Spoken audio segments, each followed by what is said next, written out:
Acompanhe agora mais um tema doutrinário do Evangelho de Jesus.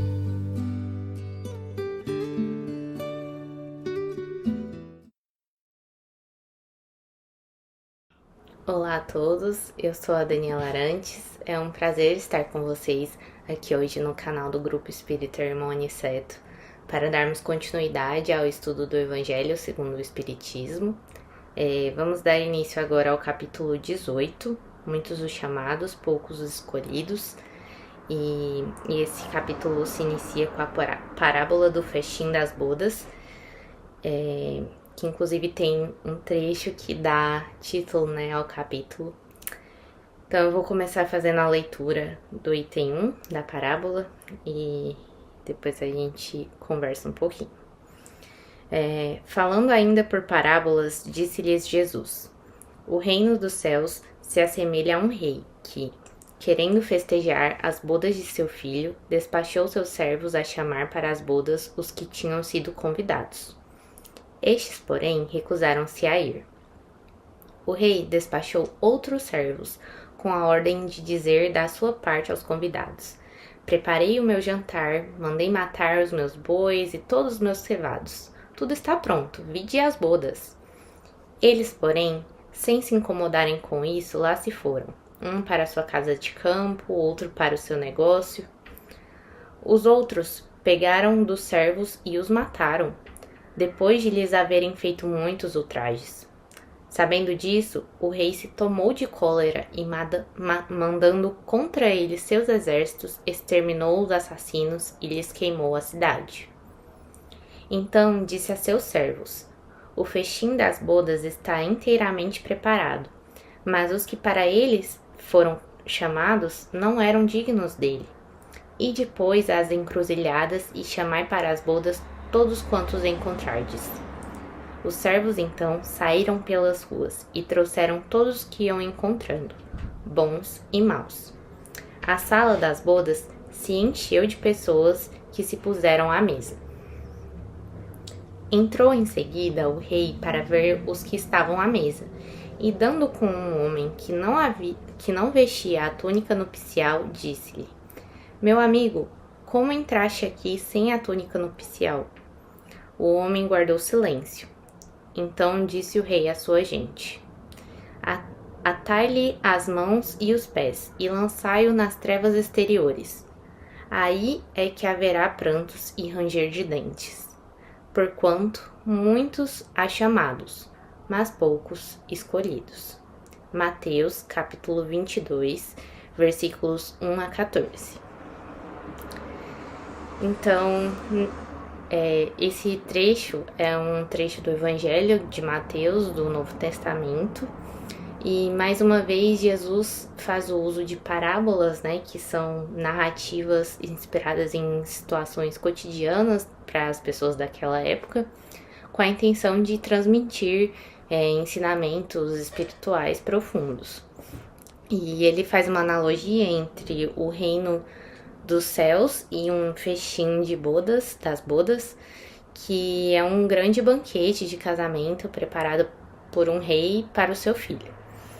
E à primeira vista parece apenas uma história sobre pessoas que recusam o convite à festa, mas como a gente pode ver, na verdade, cada personagem, cada acontecimento, eles possuem um significado simbólico que trazem ensinamentos que ainda continuam muito atuais nos dias de hoje. Então eu vou prosseguir com a leitura do item 2 para a gente conseguir entender melhor esses ensinamentos.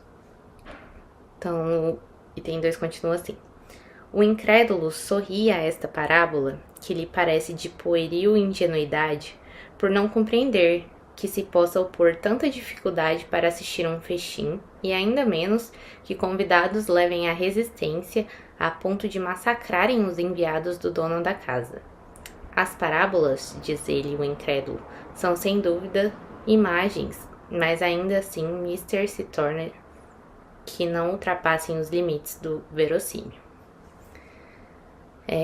Então, basicamente, nesse trecho, Kardec está chamando a atenção, para algo muito interessante, que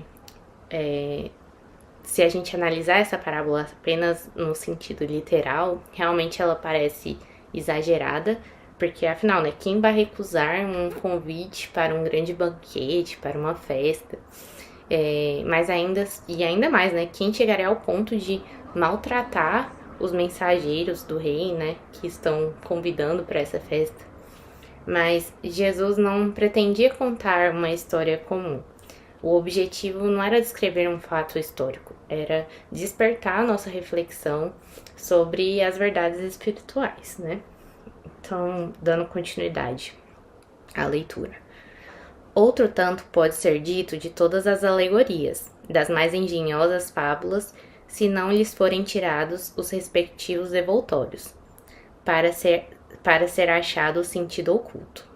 Jesus compunha as suas com os hábitos mais vulgares da vida e as adaptava aos costumes e ao caráter do povo a quem falava.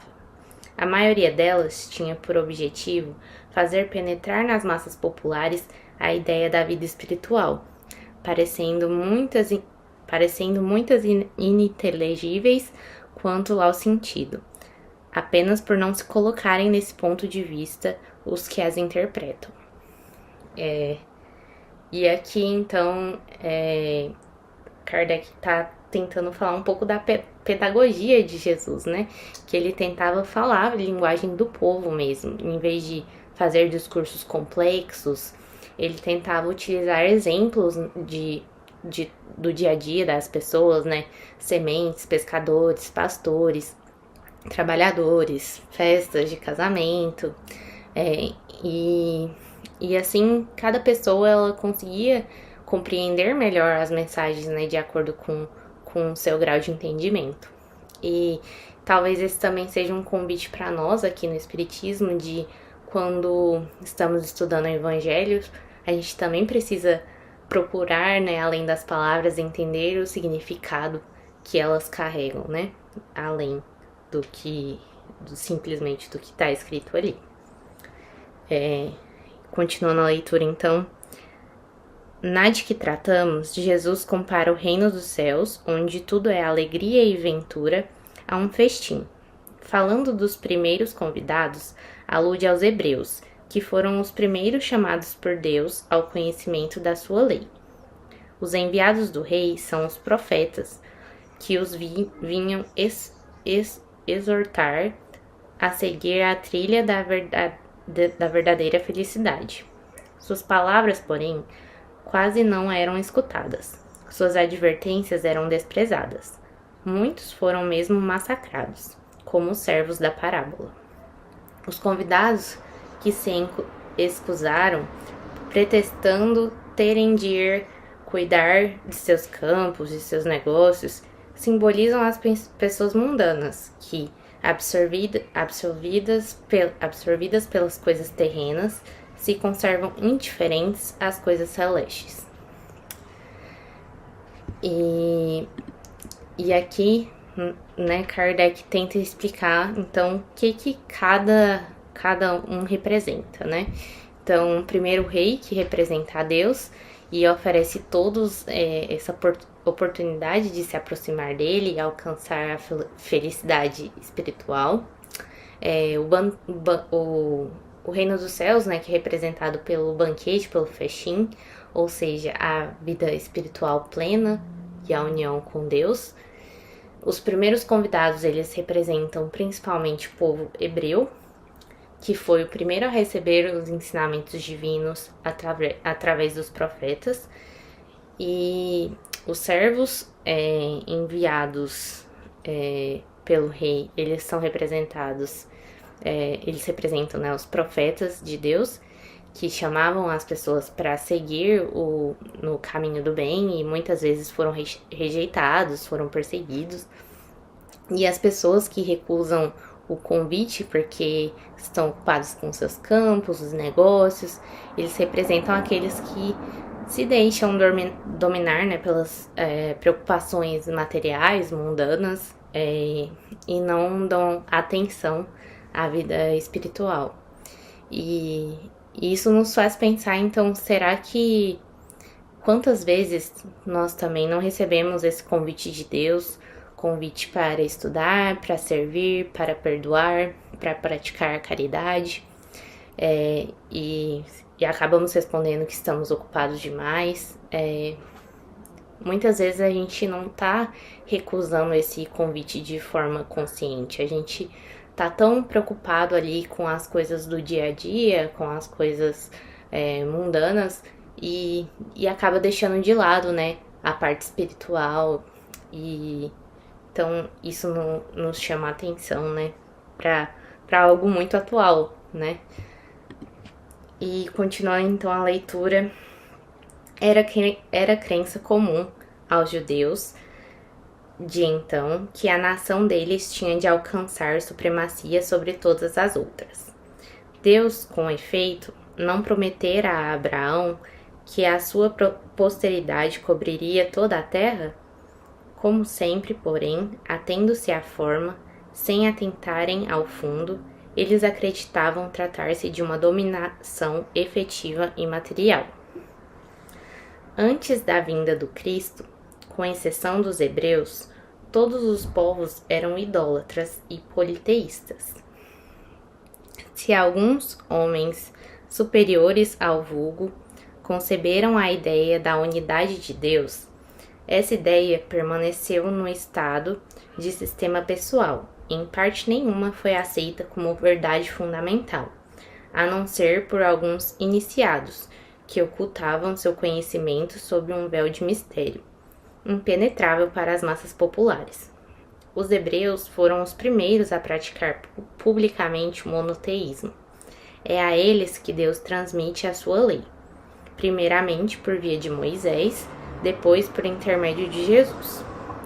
Foi daquele pequenino foco que partiu a luz destinada a espargir-se pelo mundo inteiro, a triunfar do paganismo e a dar a Abraão uma posteridade espiritual, tão numerosa quanto as estrelas do firmamento. Entretanto, abandonando de toda a idolatria, os judeus desprezaram a lei moral, para se aferrarem ao mais fácil, a prática do culto exterior. O mal chegara ao cúmulo. A nação, além de escravizada, era esfacelada pelas facções e dividida pelas seitas. A incredulidade atingira mesmo o santuário. Foi então que apareceu Jesus, enviado para os chamar à observância da lei e para lhes rasgar os horizontes novos da vida futura. Dos primeiros a ser convidados para o grande banquete da fé universal, eles repeliram a palavra do Messias celeste e o imolaram. Perderam assim o fruto que teriam colhido da iniciativa que lhes coubera. Fora, contudo, injusto acusar-se o povo inteiro de tal estado de coisas. A responsabilidade tocava principalmente aos fariseus e saduceus, que sacrificaram a nação por feito do orgulho e do fanatismo de uns pela incredulidade dos outros. São, pois, eles, sobretudo, que Jesus identifica nos convidados que recusam a comparecer ao festim das bodas. Depois acrescenta: vendo isso, o Senhor mandou convidar todos os que fossem encontrados nas encruzilhadas, bons e maus. Queria dizer, desse modo, que a palavra ia ser pregada a todos os outros povos, pagãos e idólatras, e estes, acolhendo-a, seriam admitidos ao festim, em lugar dos primeiros convidados. Bom, então aqui é feito... Kardec faz um apanhado histórico, né, do que aconteceu na época de Jesus.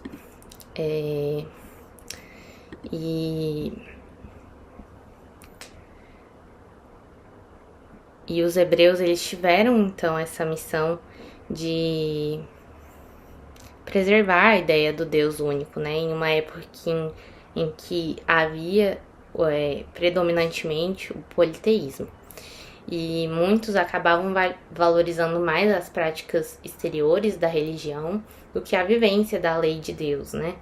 E por isso Jesus veio acordar verdadeiramente a todos, né, a religião, que não está apenas nos rituais, mas principalmente na transformação interior, né, na transformação moral. E aqui na parte dos fariseus, eles falado aqui que é importante notar que Jesus ele não estava condenando todo o povo judeu, né?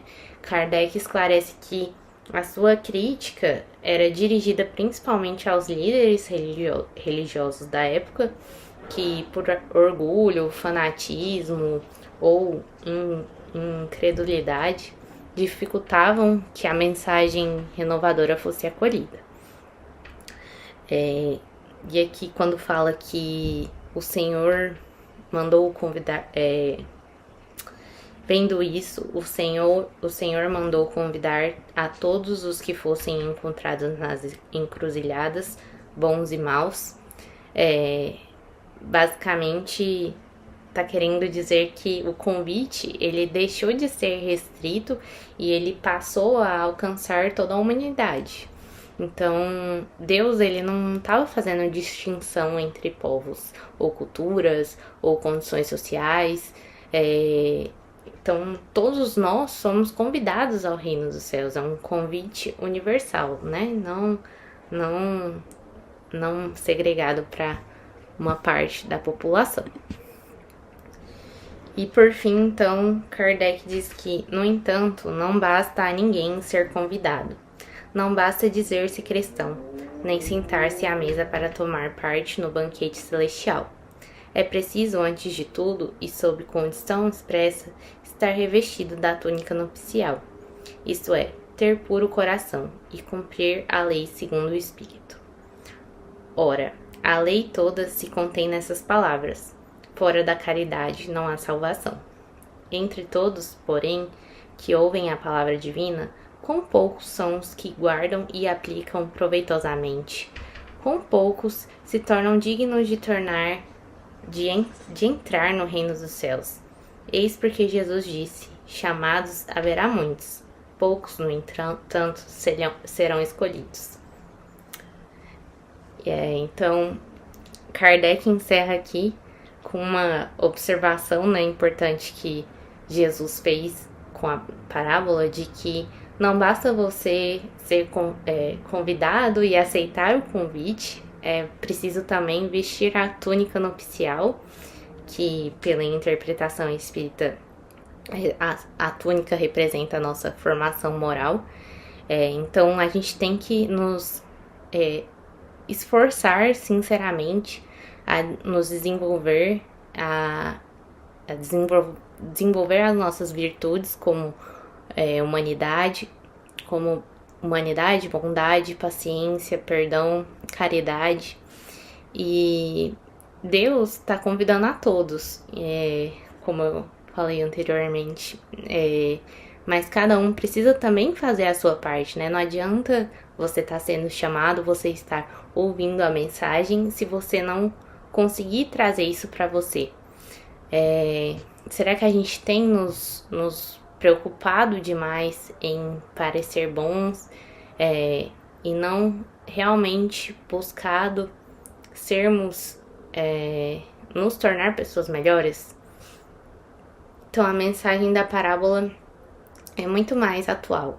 Deus continua nos convidando diariamente para o crescimento espiritual e esse convite nos chega por meio do Evangelho, das oportunidades de servir, das dificuldades que nos ensinam, das pessoas que cruzam nosso caminho e das inúmeras chances que recebemos de praticar o bem. E a pergunta é: como que a gente está respondendo a esse convite? Estamos tão preocupados com os nossos campos, com os nossos negócios, que deixamos o espírito em segundo plano? Ou estamos de fato procurando dia após dia, né, vestir essa túnica nupcial que Jesus fala? É por isso que Jesus encerra a parábola dizendo: muitos os chamados, mas poucos os escolhidos. Não porque Deus escolheu apenas alguns, mas porque apenas alguns verdadeiramente acolhem ao chamado de Deus e se dispõem a viver os ensinamentos do Evangelho. Então cabe a nós, né, aceitar esse chamado e nos preparar espiritualmente, cultivando o amor, cultivando a caridade, a humildade, e que a gente tenha essa sabedoria para aproveitar essas oportunidades de aprendizado e de serviço para aperfeiçoar o nosso espírito, nos tornando pouco a pouco mais preparados para participar do reino dos céus. Obrigada a todos e até a próxima.